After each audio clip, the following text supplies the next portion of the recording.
ಪ್ರಿಯ ಭಕ್ತರೇ, ಜೀವನದಲ್ಲಿ ಕಷ್ಟಗಳು ಬಂದಾಗ ಹೆದರಬೇಡಿ. ಕತ್ತಲೆಯ ನಂತರ ಬೆಳಕು ಬರುವಂತೆ ಪ್ರತಿಯೊಂದು ದುಃಖದ ನಂತರ ಸುಖವೂ ಬರುತ್ತದೆ. ನಂಬಿಕೆ ಇರುವವನನ್ನು ದೇವರು ಎಂದಿಗೂ ಕೈ ಬಿಡುವುದಿಲ್ಲ. ಶ್ರೀ ರಾಘವೇಂದ್ರ ಸ್ವಾಮಿಗಳು ನಮಗೆ ಹೇಳುವ ಮೊದಲ ಪಾಠ ಭಕ್ತಿ ಮತ್ತು ವಿಶ್ವಾಸ. ದೇವರನ್ನು ಪ್ರಾಮಾಣಿಕ ಮನಸ್ಸಿನಿಂದ ಸ್ಮರಿಸಿದರೆ ಮನಸ್ಸಿಗೆ ಶಾಂತಿ ಸಿಗುತ್ತದೆ. ಪ್ರಾರ್ಥನೆ ಕೇವಲ ಮಾತಲ್ಲ, ಅದು ನಮ್ಮ ಆತ್ಮದ ಶಕ್ತಿ. ಎರಡನೆಯ ಪಾಠ ಸತ್ಯ ಮತ್ತು ಧರ್ಮ. ಸುಳ್ಳು ಹೇಳಿ ಪಡೆದ ಜಯ ತಾತ್ಕಾಲಿಕ, ಆದರೆ ಸತ್ಯದ ಮಾರ್ಗದಲ್ಲಿ ನಡೆಯುವವನಿಗೆ ಕೊನೆಯಲ್ಲಿ ಯಶಸ್ಸು ಖಂಡಿತ ಸಿಗುತ್ತದೆ. ಮೂರನೆಯ ಪಾಠ ತಾಳ್ಮೆ. ಬೀಜ ಬಿತ್ತಿದ ತಕ್ಷಣ ಮರವಾಗುವುದಿಲ್ಲ, ಅದಕ್ಕೆ ಸಮಯ ಬೇಕು. ಹಾಗೆ ನಮ್ಮ ಪ್ರಯತ್ನಕ್ಕೂ ಫಲ ಬರಲು ತಾಳ್ಮೆ ಅಗತ್ಯ.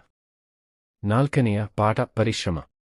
ಅದೃಷ್ಟವನ್ನು ಕಾಯುವುದಕ್ಕಿಂತ ಪರಿಶ್ರಮ ಮಾಡುವುದು ಮುಖ್ಯ. ಶ್ರಮಿಸಿದವನಿಗೆ ದೇವರು ಸಹಾಯ ಮಾಡುತ್ತಾನೆ. ಐದನೆಯ ಪಾಠ ದಯೆ ಮತ್ತು ಸೇವೆ. ಹಸಿದವರಿಗೆ ಅನ್ನ ನೀಡಿ, ದುಃಖದಲ್ಲಿರುವವರಿಗೆ ಧೈರ್ಯ ನೀಡಿ, ಸಾಧ್ಯವಾದಷ್ಟು ಒಳ್ಳೆಯ ಕೆಲಸ ಮಾಡಿ. ಇದೇ ನಿಜವಾದ ಭಕ್ತಿ. ಆರನೆಯ ಪಾಠ ಕ್ಷಮೆ. ನಮ್ಮನ್ನು ನೋಯಿಸಿದವರ ಮೇಲೂ ದ್ವೇಷ ಇಟ್ಟುಕೊಳ್ಳಬೇಡಿ. ಕ್ಷಮಿಸುವ ಮನಸ್ಸು ಹೊಂದಿದವನು ಒಳಗಿನಿಂದ ಬಲಶಾಲಿಯಾಗುತ್ತಾನೆ. ಏಳನೆಯ ಪಾಠ ಆತ್ಮವಿಶ್ವಾಸ.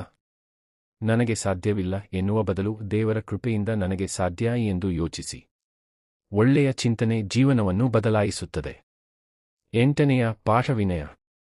ಜ್ಞಾನ ಹೆಚ್ಚಾದಂತೆ ಅಹಂಕಾರ ಕಡಿಮೆಯಾಗಬೇಕು. ವಿನಯಶೀಲನಿಗೆ ಎಲ್ಲರ ಪ್ರೀತಿ ಮತ್ತು ಗೌರವ ದೊರೆಯುತ್ತದೆ. ಒಂಬತ್ತನೆಯ ಪಾಠ ಕುಟುಂಬದ ಮಹತ್ವ. ತಂದೆ ತಾಯಿ, ಗುರುಗಳು ಮತ್ತು ಹಿರಿಯರನ್ನು ಗೌರವಿಸಿ. ಅವರ ಆಶೀರ್ವಾದವೇ ಜೀವನದ ದೊಡ್ಡ ಸಂಪತ್ತು. ಹತ್ತನೆಯ ಪಾಠ ನಿತ್ಯ ನಾಮಸ್ಮರಣೆ. ಪ್ರತಿದಿನ ಓಂ ಶ್ರೀ ರಾಘವೇಂದ್ರಾಯ ನಮಃ ಎಂದು ಭಕ್ತಿಯಿಂದ ಜಪಿಸಿ. ಮನಸ್ಸು ಶಾಂತವಾಗುತ್ತದೆ ಮತ್ತು ಆತ್ಮಕ್ಕೆ ಧೈರ್ಯ ಸಿಗುತ್ತದೆ. ಭಕ್ತರೇ, ಜೀವನದಲ್ಲಿ ಎಷ್ಟೇ ಸಮಸ್ಯೆಗಳು ಬಂದರೂ ನಿರಾಶರಾಗಬೇಡಿ. ದೇವರ ಮೇಲೆ ನಂಬಿಕೆ ಇಡಿ, ಧರ್ಮದ ಮಾರ್ಗದಲ್ಲಿ ನಡೆಯಿರಿ, ಒಳ್ಳೆಯ ಕಾರ್ಯಗಳನ್ನು ಮಾಡಿರಿ. ಕಷ್ಟಗಳು ಶಾಶ್ವತವಲ್ಲ, ಭಗವಂತನ ಕೃಪೆಯಿಂದ ಪ್ರತಿಯೊಂದು ಅಡೆತಡೆಯನ್ನು ದಾಟಬಹುದು. ಶ್ರೀ ರಾಘವೇಂದ್ರ ಸ್ವಾಮಿಗಳ ಜೀವನವೇ ನಮಗೆ ಒಂದು ಮಹಾನ್ ಸಂದೇಶ. ಭಕ್ತಿ, ಜ್ಞಾನ, ಸೇವೆ, ವಿನಯ ಮತ್ತು ಧರ್ಮವೇ ನಿಜವಾದ ಸಂಪತ್ತು. ಬನ್ನಿ ಎಲ್ಲರೂ ಸೇರಿ ಭಕ್ತಿಯಿಂದ ಪ್ರಾರ್ಥಿಸೋಣ. ಓಂ ಶ್ರೀ ರಾಘವೇಂದ್ರಾಯ ನಮಃ. ಗುರುರಾಯರ ಕೃಪೆ ಸದಾ ನಮ್ಮ ಮೇಲೆ ಇರಲಿ.